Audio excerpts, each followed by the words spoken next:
Oramizda estetikani, noodatiy idishlarni, dekoratsiyani sevuvchi qizlar ekranga yaqinroq kelinglar. Bu video aynan sizlar uchun. Bugun mana shunaqa chiroyli idishlar zakaz qildim o'zim uchun va egasiga o'zini didiga topshirib qo'ydim. Ya'ni o'zingiz xohlagancha oshxona uchun dekoratsiya yasab bering deb. Har bitta detallarni chiroyli qilib, dona-dona ranglarni uyg'unligini, uni sifati, ayniqsa yangi yil oldi kayfiyatni ko'taruvchi idishlar suvenirli yasab berdilar. Как раз taqincholarim uchun shunaqa chiroyli shkatulka kerak edi. Buni ham yasab berdilar. Shunaqangi chiroyli qo'l ishi bo'lib, har bitta detallarigacha alohida ahamiyat berib ishlangan.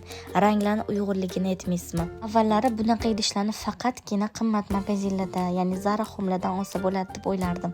Yo'q, bugun sizlarga profillarni atmetka qilaman. Aynan shu profilga kirib zakaz berib ko'ringlar, qizlar.